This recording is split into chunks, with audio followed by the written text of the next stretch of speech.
Ni siku ya pili ya Bukuteni Challenge. Na maana kama ni siku ya pili, na maana leo tunatimiza shilingi 20,000. Kwa hiyo kabla sijaendelea, ngoja niseme jambo moja.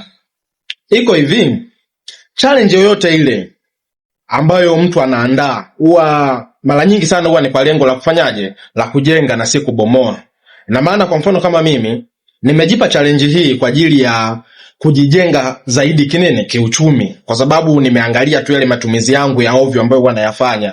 Of course nikaribia kila siku natumia zaidi ya 10,000. Kwa hiyo nimeona kwamba ni kuliko kuendelea kuwa nafanya matumizi ya ovyo, ni bora ile 10,000 niichukue nianze kufanyaje, kuitunza. Itimizi ni kwamba ikiwa inajikusanya kila siku mpaka kufikia mwisho wa mwaka huu, kuna pesa nzuri nitakuwa nimefanyaje, nimeikusanya. Ndio lengo hasa kubwa la hii challenge.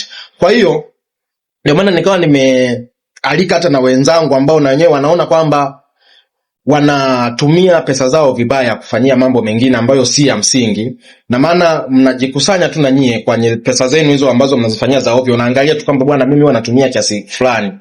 Of course ndio kile kiasi ambacho baadaye kufanyia jambo la ovyo unachukua unaweka akiba. It means ni kwamba mwisho wa mwaka huu unajikuta umeshajikusanya kiasi fulani hivi kizuri cha pesa ambazo unaweza ukakifanyia mambo mengine mazuri. Ndio lengo hasa la hii challenge, na si kwamba ati sijui kujitangaza kwamba tuna pesa sana nini. Hapana, lengo kubwa la challenge hii ndio hilo. Asanteni.